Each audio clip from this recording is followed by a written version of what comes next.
무비스님의 소참법문 108자제어 인격향상. 안녕하십니까. 오늘도 소참법문 108자제어 지난 시간 18번까지 읽었고 그 다음 19번째입니다. 원할 수도 있고 원하여도 마땅한 것을 요구하여도 좋으나 그렇지요. 원할 수 없고 원하여선 마땅하지 않은 것은 절대로 요구하지 말아라. 잘 생각해서 마음속에 새겨야 할 내용입니다. 그 다음에 20번째는 은혜를 마음에 품고 감사하는 것은 우리를 성장하게 하고 은혜를 갚는 것은 우리의 성취함에 도움이 된다. 그렇습니다. 은혜를 마음에 품고 감사하는 것. 우리는 은혜를 입을 때는 금방 고맙다고 하고 감사하다고 하지요. 그러나 그게 오래가지 못하고 처음에는 갚으려고 생각했지만 갚는 일마저 잊어버리는 경우가 많습니다. 늘 마음에 품고 감사해야 됩니다. 은혜를 품고 마음에 감사하게 여기는 것은 정말 우리 자신을 성장하게 하는 일입니다. 또 은혜를 갚는 것은 더 말할 나위 없지요. 우리의 성취함에 도움이 된다. 반드시 은혜는 갚아야 됩니다. 21번째 순경과 역경은 모두가 은인이며 이렇게 주어진 기회에 감사하라. 그랬습니다. 이 인생을 살다 보면 아주 순조로운 경계도 만나고 아주 역경계도 만납니다. 참 만나고 싶지 않은 나를 거스르는 나에게 반역이 되는 경계를 부지기수로 만나지요. 이 사바세계는 반고발락이라고 했습니다. 반은 순경계라고 할 수가 있고 반은 역경계라 할 수가 있습니다. 그런 것은 전부 은인이라고 했습니다. 모두가 은인이다. 어떻게 보면 코로나 바이러스 사태도 이왕 벌어진 것 첫째는 물론 잘 대처해야 되고 그 다음에는 그것을 마음속에서 우리가 적응해야 되고 또 그것을 어떻게든지 잘 풀어야 됩니다. 그것을 감수해야 되고 그것을 해결해야 되는 것입니다. 마음속에서 해결하는 게 뭡니까? 좋아지려고 정말 더 좋아지기 위한 은인이다. 이렇게도 또 생각할 수 있는 것입니다. 그것도 결국은 어떤 의미에서 우리를 성장시키기 위한 그리고 나의 인격을 향상시키기 위한 일일 수도 있다. 이렇게 이해하라는 것입니다. 좋은 일이 생기면 함께 기뻐하고 찬탄하고 격려하고 또한 겸허하게 배워야 한다. 좋은 일이 생기면 예를 들어서 옆에 사람이 같이 사는 사람이 아니면 이웃에서 아니면 도반이 좋은 일이 생기면 함께 기뻐해야 되고 그 다음에 그것을 진정으로 찬탄해 줘야 됩니다. 대개 우리나라의 좋지 아니한 말에 사촌이 논을 사면 배가 아프다 하는 말이 있습니다. 그런 경우가 사실은 소인들에게는 흔히 있는 일입니다. 옆에 사람 잘 되면 특히 가까운 사람이 잘 되면 대개 배가 아픕니다. 그런데 진정으로 찬탄할 줄 알아야 되고 격려해야 되고 또 겸허하게 배워야 합니다. 옆 사람이 잘 되면 그거 어떻게 해서 잘 되었는가?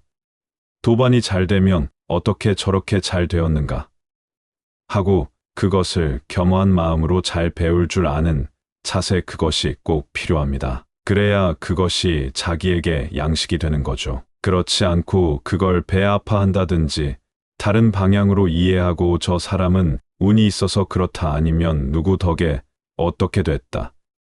이런 식으로 해석해봐야 나에게 도움이 될 리가 없습니다. 정말 겸허하게 배울 줄 아는 자세가 필요합니다. 그 다음에 23번째는 비판을 적게 하고 찬미를 많이 하는 것이 구업을 깊이 하는 최적의 방법이다 그랬습니다. 제가 천수경을 처음에 뭣도 모르고 외웠지만 천수경의 첫 구절이 뭡니까? 정구업진언 수리수리 마하수리 수수리 사바 이렇게 되어 있지 않습니까? 수리수리 마하수리 수수리 사바 그게 범어인데 범어의 뜻을 알고부터 이제 비로소 내가 천수경 첫 구절 하나 이해했다 그런 말을 했었습니다. 그와 같이 정말 입을 우리가 잘 활용한다고 하는 것은 참 어려운 일이고 중요한 일입니다. 첫째는 비판을 적게 해야 되고 찬미를 많이 하는 것.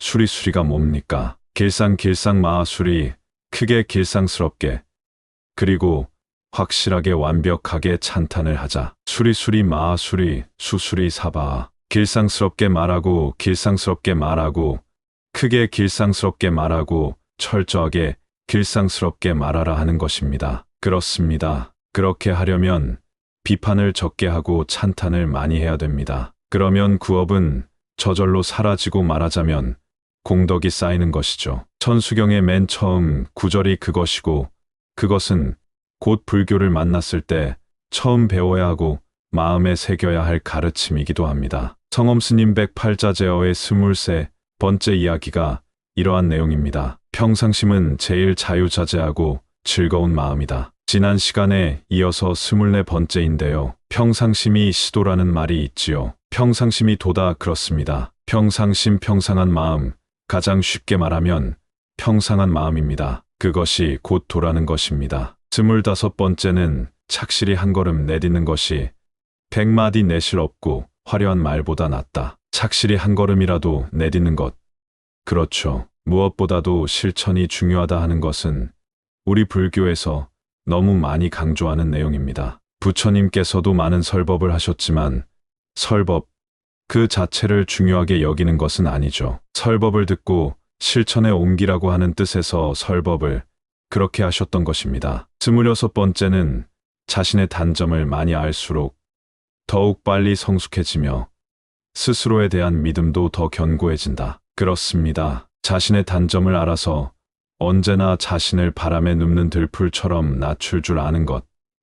모든 사람들이 정말 30점짜리 되는 사람인들 몇 명이나 되겠습니까? 저는 늘 제 자신에 대해서 점수를 매길 때 한 5, 6점 정도로 평가합니다. 언제나 단점투성이죠.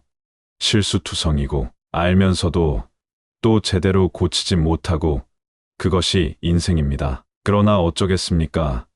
그런 것을 잘 알아서 한 걸음 한 걸음 나아가는 자세가 필요하겠지요. 그래서 저는 늘 언제나 자신을 바람에 눕는 들풀처럼 낮출 줄 아는 자세 그것만이라도 굳게 지니면 괜찮지 않겠나 하는 생각을 합니다. 많이 듣고 많이 보고 적게 말하고 손발은 재빠르되 씀씀이는 느리게 하라. 제가 옛날에 총무원에 근무할 때 밑에 사람들에게 늘 그런 말을 했습니다. 행동은 민첩하게 말은 삼가고 마음은 늘 겸손하라. 친구의 삼업에 대해서 행동은 항상 민첩하고 말은 삼가할 줄 알아야 되고 그리고 마음은 겸손하라라고 가르친 바가 있습니다. 그리고 성엄스님은 씀씀이는 느리게 하라. 그랬습니다. 이것은 돈의 문제인데 돈을 함부로 그렇게 쓰지 말라는 소리죠. 오로지 고난을 겪어본 자만이 정진하는 분발심을 얻을 수 있다. 그렇습니다. 오로지 고난을 겪어본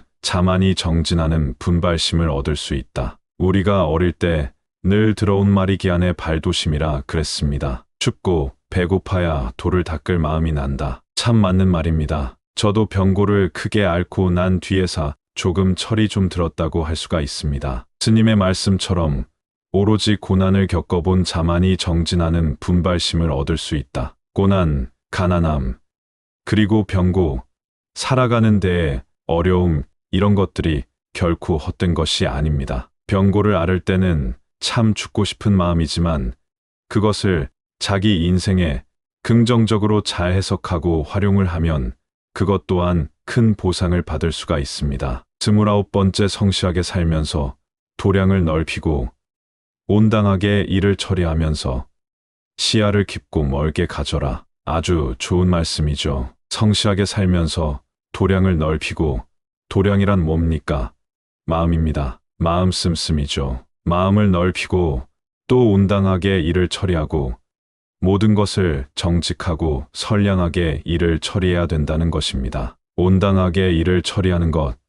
참 이번 사태를 보면서 생각나는 점이 아주 많습니다. 그리고 시야를 깊고 멀게 가져라 그랬습니다. 여기까지 108자제어의 첫째 항목인 인격향상에 대해 말씀드렸습니다. 29개의 작은 항목을 인격향상이라고 하는 제목하에 묶었습니다. 성불하십시오. 무비스님의 소참법문 다음 시간에 뵙겠습니다. 나무 아미타불 관세음보살, 나무 아미타불 관세음보살, 나무 아미타불 관세음보살.